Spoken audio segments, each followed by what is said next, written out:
আসসালামু আলাইকুম, welcome back to ইংলিশ.কম। আজকে আমরা আলোচনা করব ন্যারেশনের থার্ড ভিডিও নিয়ে। এর আগে আমি যে আরো দুটো ভিডিও দিয়েছি, সেটা হচ্ছে ন্যারেশন কাকে বলে, ন্যারেশন, ডিরেক্ট ন্যারেশন কি, ইনডিরেক্ট ন্যারেশন কি, টেন্স পার্সনের পরিবর্তন দেখিয়েছি। আজকে দেখাবো হচ্ছে টাইম প্লেস অ্যাডভার্বের কিভাবে পরিবর্তন করব সেটা। ঠিক আছে, টোটাল ন্যারেশনের 10টা ভিডিও হবে, এর মধ্যে 5টা হবে রুলসের, 5টা হবে প্র্যাকটিসের, যাতে করে তোমাদের আর কোনো সমস্যা না থাকে। ইনশাল্লাহ থাকবে না, ইনশাআল্লাহ। So I promise you. Okay, so যদি আমরা ডিরেক্ট নারেশনে এই টাইমটা দিস থাকলে আমরা যদি ডিরেক্ট নারেশন দিস পাই তাহলে আমরা দ্যাট করব, নাও থাকলে দেন করব, দিস থাকলে দোজ হবে, টুডেই থাকলে দ্যাট ডেই হবে, হেয়ার থাকলে দেয়ার হবে, টুনাইট থাকলে দ্যাট নাইট হবে। ওকে, অ্যাগো থাকলে বিফোর হবে, টুমরো থাকলে দ্য নেক্সট ডে অথবা দ্য ফলোইং ডে হবে। এরকম কাম থাকলে গো হবে, ইয়েস্টারডে থাকলে দ্য প্রিভিয়াস ডে হবে অথবা দ্য ডে বিফোর হবে।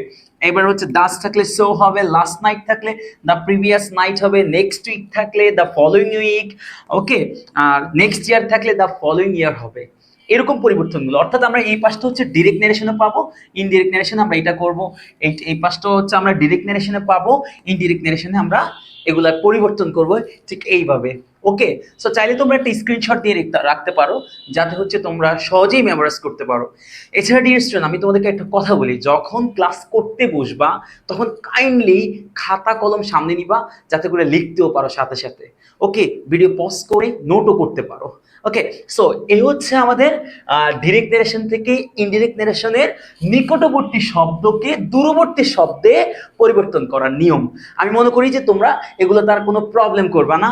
একটু খেয়াল করো, একটু খেয়াল করো, তাহলেই তোমাদের আর কোনো প্রবলেম হবে না এগুলোতে। ঠিক আছে, সো পরবর্তীতে আমরা সেন্টেন্স ওয়াইজ পরিবর্তন করি। যদি আমরা সেন্টেন্স ওয়াইজ পরিবর্তন পারি তাহলে আমরা প্যাসেজ নারেশনে যেতে পারবো। এই জন্য আমরা অ্যাসার্টিভ সেন্টেন্স থেকে শুরু করবো, একদম অ্যাসার্টিভ সেন্টেন্স পরিবর্তনের যে রুলসগুলো আছে সেগুলো থেকে। খেয়াল করো, যদি সেই থাকে, রিপোর্টিং ভার্বে যদি সেই থাকে, ইনডিরেক্ট নারেশনে সেই হবে। কিন্তু যদি সেইড থাকে আবার সেইড হবে, অর্থাৎ টেন্স যেটা আছে সেটাতেই থাকবে। আবার একটু খেয়াল করো, এখানে একটা ইন্টারেস্টিং ব্যাপার হচ্ছে, রিপোর্টিং ভার্বের অবজেক্ট থাকলে, কি থাকলে, অবজেক্ট থাকলে, সেক্ষেত্রে সেইড টু হবে, আর সেইড টু পরিবর্তিত হয়ে কি হবে, তোমার হচ্ছে যে টোল্ড হবে। কি হবে? টোল্ড। অর্থাৎ সেইড টু থাকলে কি হয়, টোল্ড হবে। আবার মানে বিষয়টা হচ্ছে এইটা, যে যদি রিপোর্টিং ভার্বের অবজেক্ট থাকে, অবজেক্ট থাকলে তোমার সেই টু পরিবর্তন হয়ে টেল হবে, অথবা সেই টু পরিবর্তন হয়ে টোল্ড হবে। বিষয়টা বুঝতে পেরেছো? যদি অবজেক্ট থাকে, লিসেনার থাকে, অর্থাৎ রিপোর্টিং ভার্বের যদি অবজেক্ট থাকে, তাহলে আমরা সেই টু বসে বা সেই টু বসে, সেক্ষেত্রে এটা পরিবর্তন হয়ে টেল হবে, প্রেজেন্ট টেন্স হলে টেল হবে, আর পাস্ট টেন্স হলে টোল্ড হবে। ওকে, বিষয়টা এইটাই। যেমন এখানে বলছে সেই টু থাকলে টেল হবে, আবার সেজ টু থাকলে টেলস হবে। কথাটা ক্লিয়ার? আর সেই টু কখন বসে? সাধারণত যদি থার্ড পারসন সিঙ্গুলার না হয় সেক্ষেত্রে আমরা সেই টু ব্যবহার করি, আর শুধুমাত্র থার্ড পারসন সিঙ্গুলার থাকলে সেজ টু বসে, অর্থাৎ যে প্রেজেন্ট ইনডিফিনিট টেন্সের নিয়ম। প্রেজেন্ট ইনডিফিনিট টেন্সের কথা থার্ড পারসন সিঙ্গুলার হলে ভার্বের শেষে এস বাই এস যুক্ত হয়, এটাই পরিবর্তন, এখানে আর তেমন কিছু না। অর্থাৎ আমি বুঝাইতে চাইছি, যদি আমাদের সেই টু হয় তাহলে টোল্ড হবে, অর্থাৎ পরিবর্তন হবে, টোল্ড হবে। ওকে, আবার সেই টু থাকলে টেল হবে, কারণ এরপরে লিসেনারকে পাওয়া যায়। যেমন I said honesty is the best policy. একটু খেয়াল করো, I said honesty is the best policy, এখানে ইনডিরেক্ট নারেশনে আই সেডই হবে। যদি আমি বলি যে I said to you honesty is the best policy, তখন হবে ইনডিরেক্ট নারেশনে I told you. Said to আছে, তখন হবে আই টোল্ড ইউ। একটু খেয়াল করো। এছাড়া যদি আমরা রিপোর্টিং স্পিচ যদি তোমার প্রেজেন্ট টেন্সে পাই, তাহলে ইনডিরেক্ট ন্যারেশনে তোমার টেন্সের কোনো পরিবর্তন হবে না রিপোর্টেড স্পিচে। অর্থাৎ আমি আগেই বলছি পার্ট টুতে, যদি রিপোর্টিং বার প্রেজেন্ট বা ফিউচার টেন্সে থাকে তাহলে রিপোর্টেড স্পিচে ইনডিরেক্ট ন্যারেশনের টেন্সের কোনো পরিবর্তন করার দরকার নাই। আরও দুটো কারণে আমরা পরিবর্তন করি না। যদি রিপোর্টেড স্পিচ যদি সায়েন্টিফিক ট্রুথ থাকে বা ইউনিভার্সাল ট্রুথ থাকে, তাহলে কিন্তু আমরা ইনডিরেক্ট ন্যারেশনের টেন্সের কোনো পরিবর্তন করি না। এছাড়া জানি যে আমরা ইনভার্টেড কমা থাকে ডিরেক্ট ন্যারেশনে, এই ইনভার্টেড কমা উঠে দ্যাট হবে অ্যাসার্টিভ সেন্টেন্সের ক্ষেত্রে। অর্থাৎ রিপোর্টেড স্পিচ যদি অ্যাসার্টিভ সেন্টেন্সে থাকে তাহলে ইনভার্টেড কমা উঠে কি হবে, দ্যাট হবে। এই যে এখানে কিছু প্র্যাকটিস আছে, চলো আমরা প্র্যাকটিসটা করি। একটু খেয়াল করো, এভাবে দেওয়ার কারণ হচ্ছে যাতে হচ্ছে যে তোমরা ক্লিয়ার বুঝতে পারো, আমরা যখন প্র্যাকটিস করব তখন শুধু কোয়েশ্চেন দেওয়া থাকবে, আর এখন অ্যান্সার সহকারে আছে, ইজিলি যাতে তোমরা বুঝতে পারো, ভিডিওটা যাতে লং না হয়, কারণ আমার লিখতে দেখতে সময় লাগবে, রাইট? সো এই জন্য, so Munni said I shall do the work. একটু খেয়াল করো, আমি কি বলছিলাম? সেইড থাকলে সেইড হবে, এই যে দেখো সেইড ছিল, সেইডই হবে, মুন্নি সেইড। ওকে, আমি কালারটা একটু চেঞ্জ করে নিই তাতে করে তোমাদের একটু সুবিধা হবে। আমি হলুদ নেই, হলুদ ক্যামেরাতে ভালো বোঝা যায়। মুন্নি সেইড, এই যে সেইড ছিল, সেইডই আসছে, ঠিক আছে? বাকি আই ফার্স্ট পারসন, ওই যে পার্সনের পরিবর্তন, ফার্স্ট পারসন অনুসরণ করে রিপোর্টিং ভার্বের সাবজেক্টকে, এই যে আসছে সাবজেক্ট। মুন্নির প্রনাউন কি? শি, এই যে আসছে শি। আর মাঝে ইনভার্টেড কমা ছিল, অ্যাসার্টিভ সেন্টেন্সে ইনভার্টেড কমা উঠে দ্যাট বসে, এটা তোমরা জানো, ঠিক আছে? আর শেল উইল থাকলে উড হবে, এটা আমি বলছিলাম, ঠিক আছে? টেন্সের পরিবর্তনের ক্ষেত্রে। এখন টেন্সের পরিবর্তন কেন করছি? কারণ এখানে সেইড আছে, পাস্ট টেন্স। যদি মুন্নি শেষ থাকতো তাহলে যা ছিল, যে টেন্সে ছিল ওই টেন্সই থাকতো, ঠিক আছে? বাকিটা সেম, ডু দ্য ওয়ার্ক। ওকে, আচ্ছা, এবার দেখো, Kamal shed to me he will go to Dhaka. Kamal shed to me, দেখো এখানে কি আছে? সেড টু আছে, অর্থাৎ লিসেনার আছে। যেহেতু এখানে লিসেনার আছে, তাহলে এখানে আমরা কি ইউজ করব? টোল্ড ইউজ করব। Okay, Kamal said, Kamal told me, inverted comma উঠে দ্যাট, এই যে আসছে দ্যাট। একটু খেয়াল করো, he third person, no change, কোনো পরিবর্তন হবে না। এখানে একটু মিস্টেক হয়েছে, এখানে হি আসবে, পরিবর্তন হবে না, পার্সনের কোনো পরিবর্তন হবে না, থার্ড পারসন পরিবর্তন হবে না। ফার্স্ট পারসন অনুসরণ করে রিপোর্টিং ভার্বের সাবজেক্টকে, সেকেন্ড পারসন অনুসরণ করে অবজেক্টকে, থার্ড পারসন নো চেঞ্জ, ঠিক আছে? যেহেতু সেই টু পাস্ট টেন্সে আছে, তাহলে রিপোর্টেড স্পিচের টেন্সের পরিবর্তন হবে, শেল উইল থাকলে উড হবে, আমি আগেই বলছি, এই যে would go to Dhaka. They say to me, এটা তোমরা করো, you can help your father. এখন সেই টু মি, সেই টুর পরিবর্তে দে দে জায়গায় থাকবে, সেই টুর পরিবর্তে টেল হবে, যেহেতু প্রেজেন্ট টেন্সে আছে। এখানে কিন্তু ভুলও টোল্ড দিও না, তাহলে কিন্তু হচ্ছে যে ভুল হয়ে যাবে আর কি। মি, এই যে আসছে মি, ঠিক আছে? দে টেল মি, ইনভার্টেড কমা উঠে দ্যাট। ইউ সেকেন্ড পারসন মিকে অনুসরণ করবে, মিকে অনুসরণ করে এখানে আই হবে। রিজন কি? রিজন হচ্ছে যে ইউ এখানে সাবজেক্টের জায়গায় আছে, আবার মি এর সাবজেক্ট ফর্ম হচ্ছে আই, এই জন্য আসছে আই, পার্সনের পরিবর্তন, কারণ সেকেন্ড পার্সন অবজেক্টকে অনুসরণ করে। আচ্ছা, যেহেতু এখানে সেটও ছিল প্রেজেন্ট টেন্স, তাহলে আমরা রিপোর্টেড স্পিচের টেন্সের কোনো পরিবর্তন করব না। আই ক্যান হেল্প ইউ ছিল, আই ক্যান হেল্প ইউ হবে, ঠিক আছে? আচ্ছা, সো আই ক্যান হেল্প। এখন ইওর আবার কি পার্সন? সেকেন্ড পার্সন, মিকে অনুসরণ করে মাই হয়ে যাবে, কারণ এটা পসিভ অ্যাডজেক্টিভ রূপে আছে। ইওরটা হচ্ছে পসিভ অ্যাডজেক্টিভ, তাহলে আই এর পসিভ অ্যাডজেক্টিভ কি? মাই, এই যে আসছে মাই, ঠিক আছে? আচ্ছা, teacher said to us the earth moves round the sun. আচ্ছা, সেড টুর পরিবর্তে কি হবে? টোল্ড হবে, কারণ এখানে কি আছে? লিসেনার আছে, এই জন্য কি আসবে? Told. Teacher told us, inverted comma উঠে দ্যাট, এই যে আসছে that. The earth moves round the sun, কি? ইউনিভার্সাল ট্রুথ, আর ইউনিভার্সাল ট্রুথ হলে নো চেঞ্জ। এ হচ্ছে অ্যাসার্টিভ সেন্টেন্সের পরিবর্তনটা প্র্যাকটিস সহকারে। একবারে সবগুলো সেন্টেন্স ন্যারেশনের যতগুলো রুলস আছে সব শেষ করি, তারপরে প্র্যাকটিস করবো। ওকে, প্র্যাকটিসেরটা আলাদা রাখি, যাতে করে হচ্ছে তোমাদের যখনই রুলস দেখতে মন চাইবে তোমরা দেখতে পারো। কথা ক্লিয়ার? ওকে, আমরা এখন শিখবো হচ্ছে ইন্টারগেটিভ সেন্টেন্সকে কিভাবে ইনডিরেক্ট ন্যারেশনে রূপান্তর করা যায়। খেয়াল করো, এটা ইন্টারগেটিভ সেন্টেন্স হবে। একটু খেয়াল করো যে প্রথম যে কথাটা বলছে, ইন্টারগেটিভ সেন্টেন্সে মার্ক অফ ইন্টারোগেশন থাকে, অর্থাৎ রিপোর্টেড স্পিচে আমরা এই মার্ক অফ ইন্টারোগেশন পাবো। এছাড়া স্ট্রাকচার আছে ইন্টারগেটিভ সেন্টেন্সে, সেই স্ট্রাকচার অনুযায়ী হতে পারে ডাব্লিউএইচ দ্বারা শুরু হতে পারে, বা সাবজেক্টের পূর্বে অক্সিলারি ভার্ব থাকতে পারে, এভাবেও আমরা ইন্টারগেটিভ সেন্টেন্স চিনতে পারি। কিন্তু মার্ক অফ ইন্টারোগেশন তো মাস্ট থাকবে, অর্থাৎ প্রশ্নবোধক একটা চিহ্ন থাকবে। আরেকটা ব্যাপার হচ্ছে ইনডিরেক্ট ন্যারেশনে ইন্টারগেটিভ সেন্টেন্স সব সময় অ্যাসার্টিভ সেন্টেন্সে পরিণত হবে।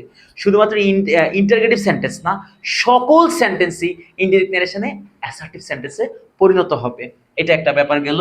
আচ্ছা, তো আমরা যদি রিপোর্টিং ভার্বে সেই পাই বা সেই টু পাই, তাহলে আমরা আস্ক অর ইনকোয়ার্ড ইউজ করতে পারবো। খেয়াল করো, আবার সেই টু বা যদি হচ্ছে যে সেইট পাই, তাহলে আমরা আস্ক ইউজ করতে পারবো। একটা হচ্ছে অথবা ইনকোয়ার্ড ইউজ করতে পারবো, ইনকোয়ার্ড অফ ইউজ করতে পারবো। খেয়াল করো, সেই টু বা সেই থাকলে আস্ক, প্রেজেন্ট টেন্সই হবে, ঠিক আছে? সেই টু থাকলে আস্ট হয়ে যাবে। আচ্ছা, এবার আসা হচ্ছে যে ইনভার্টেড কমা উঠে, সাধারণত রিপোর্টেড স্পিচে ইনভার্টেড কমা উঠে যদি অক্সিলারি ভার্ব দ্বারা শুরু হয়, তাহলে কি হবে? ইফ হবে। কি হবে? ইফ হবে। যদি রিপোর্টেড স্পিচ অক্সিলারি ভার্ব দ্বারা শুরু হয় তাহলে ইফ হবে। যেমন I say to you do you know me, এই যে দেখো ডু ইউ নো মি, এই যে অক্সিলারি ভার্ব দ্বারা শুরু হয়েছে, অর্থাৎ ডু আছে শুরুতে, তাহলে এখানে তোমার কি হবে, ইনভার্টেড কমাতে ইফ হবে, কি হবে, ইফ হবে। যদি এরকম আসতো I say to you where you go, তুমি কোথায় যাও, এই যে হোয়ার আছে, হোয়ার আছে, তাহলে ইনভার্টেড কমাতে ডাব্লিউএইচ থাকলে ডাব্লিউএইচ হবে। ব্যাপারটা হচ্ছে আমি আরেকটু ক্লিয়ার করে বলি, যদি রিপোর্টেড স্পিচ অক্সিলারি ভার্ব দ্বারা শুরু হয় তাহলে ইফ হবে, আর যদি ডাব্লিউএইচ দ্বারা শুরু হয় তাহলে ডাব্লিউএইচই হবে, এতটুকুই। সো এছাড়া আর কোনো পরিবর্তন নাই। তবে একটা পরিবর্তন আবারও বলে দিচ্ছি, সকল সেন্টেন্স ইনডিরেক্ট ন্যারেশনে অ্যাসার্টিভ সেন্টেন্সে রূপান্তর হবে। অর্থাৎ আমি যে ইনডিরেক্ট ন্যারেশনটা করব এই ইন্টারগেটিভ সেন্টেন্সের, আমি যখন ইনডিরেক্টে যাব তখন এই ইন্টারগেটিভ সেন্টেন্সটা অ্যাসার্টিভ সেন্টেন্সে রূপান্তরিত হবে। ওকে, এই হচ্ছে পার্থক্যটা। আচ্ছা, একটু খেয়াল করো, ডাব্লিউএইচ থাকলে ডাব্লিউএইচ হবে যে হু, হুইচ, হোয়াট, হোয়েন, হোম, এগুলা বলছে। একটু খেয়াল করো, হোয়ার, হুজ, হোয়াই, হাউ, এটাই হবে। অর্থাৎ ইনডিরেক্ট নারেশনে ইনভার্টেড কমাতে ডাব্লিউএইচ থাকলে ডাব্লিউএইচ হবে। আর যদি অক্সিলারি ভার্ব দ্বারা শুরু হয়, এই যে do, does, did, shall, will, am, is, are, was, were, can, could, may, might, যদি এগুলো থাকে তাহলে ইনডিরেক্ট নারেশনে ইনভার্টেড কমা উঠে ইন্টারগেটিভ সেন্টেন্সের ক্ষেত্রে ইফ হবে, কি হবে, ইফ হবে। ইফ অথবা হোইদার হয়। খেয়াল করো, আমি এখানে দিয়ে দিয়েছি, চাইলে তোমরা রুলগুলা নিতে পারবে এখান থেকে স্ক্রিনশট দিয়ে। আচ্ছা, পরবর্তীতে আমরা একটু প্র্যাকটিসে যাই, যেটা প্র্যাকটিসে কি আছে একটু খেয়াল করো। এখানে প্র্যাকটিসটা হচ্ছে Munni said why are you late. Okay, তো মুন্নি সেইড হবে, যেটা আস্ট আছে, কি আছে, আস্ট হবে, কারণ সেইড টু বা সেইডের পরিবর্তে আস্ট হবে। আবার দেখো হোয়াই আছে, কি আছে, হোয়াই ডাব্লিউএইচ, তাহলে ডাব্লিউএইচ থাকলে ডাব্লিউএইচই হবে, হোয়াই আই ওয়াজ লেট। পরবর্তী এক্সাম্পলটা দেখি আমরা, কি আছে এখানে, she said can you help me, একটু খেয়াল করো, শি সেইড, একটু খেয়াল, তাহলে শি সেইড যেহেতু ইন্টারগেটিভ সেন্টেন্স তাহলে পরিবর্তন হয়ে কি হবে, আস্ট হবে, কি হবে, আস্ট। শি আস্ট মি, আচ্ছা এখানে মি কোথা থেকে আনলো, মি আসবে না, এখানে লিসেনার হতে পারে, যিনি এই কাজগুলো করেন তিনি হয়তো একটু ব্যস্ত ছিলেন, তার জন্য এই মিস্টেকটা করছেন, আমি খুবই দুঃখিত। So she ask the listener হবে, মি এখানে আসার কোনো সুযোগ নেই, ভুলে লিখছে, ঠিক আছে। তাহলে শি আস্কড দ্য লিসেনার, এখানে অক্সিলারি ভার্ব যারা শুরু হয়েছে তার জন্য ইফ আসছে, কি আসছে, ইফ। তো ইউ সেকেন্ড পারসন কাকে অনুসরণ করবে, দ্য লিসেনারকে অনুসরণ করবে, তাহলে এখানে কি হয়ে যাবে, হি হয়ে যাবে, হি হয়ে যাবে। He could help me first person, শিকে অনুসরণ করে হার হবে, ঠিক আছে। একটু ভুল আছে, আমি আরেকটু খেয়াল করো, এই বাক্যটা যদি এরকম ভাবে থাকতো, শি সেইড টু মি, ঠিক আছে, আমি যেভাবে অ্যান্সার আছে একটু সেভাবে করে দেখাচ্ছি। Can you help me, can you help me, আচ্ছা একটু খেয়াল করো, তাহলে এখানে কি হতে পারতো, শি সেইড টুর পরিবর্তে তোমার হচ্ছে যে আস্ট হবে, তাহলে she asked me, inverted comma উঠে কি আসবে, ইফ আসবে, কি আসবে, ইফ, এই যে আসছে ইফ। আচ্ছা, সো সকল সেন্টেন্স অ্যাসার্টিভ সেন্টেন্সে রূপান্তরিত হবে, ঠিক আছে।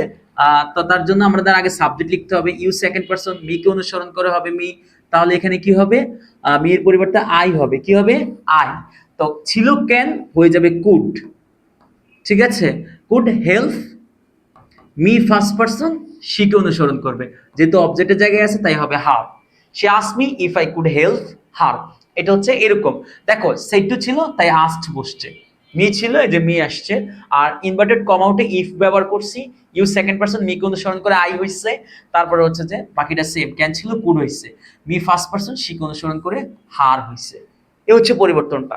আচ্ছা, পরবর্তীটি একটু দেখো, হি সেড ইউ লাইক টি, একটু খেয়াল করো, যেহেতু এখানে কি আছে, হি সেড ইউ লাইক টি, একটু খেয়াল করো, এখানে একটু ভুল আছে, আমরা এখানে ধরে নেই যে এখানে মি ছিল, he said to me you like tea, তো কি হবে, he asked me, he asked me, ঠিক আছে।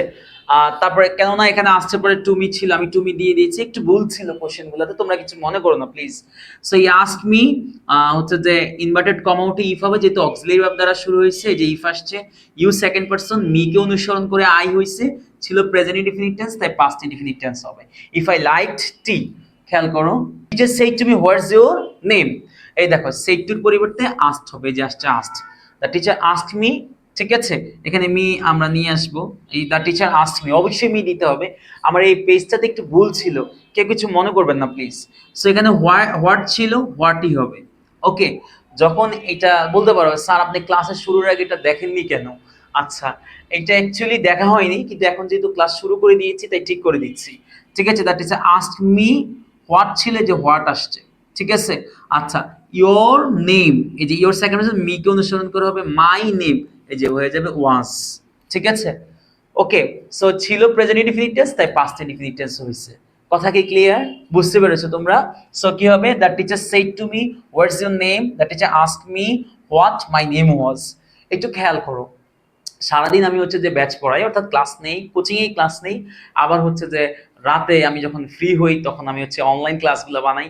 এই জন্য সারাদিন অ্যাকচুয়ালি যখন এই স্লাইডগুলো বানাই তখন আমি আসলে দেখতে পারি না। কিন্তু আমার হচ্ছে যে আজকে এটা কেমন কিভাবে হলো আমি বুঝি না। ঠিক আছে, ইটস ওকে, এরকম হতেই পারে, মানুষ মাত্রই ভুল। ঠিক আছে, to is human. So dear students, পরবর্তী ক্লাসে আমরা ইম্পারেটিভ সেন্টেন্স পড়বো, এক্সক্লেমেটরি সেন্টেন্স পড়বো আর অবজেক্টিভ সেন্টেন্স পড়বো। ওকে, সো আল্লাহ হাফিজ এভরিওয়ান।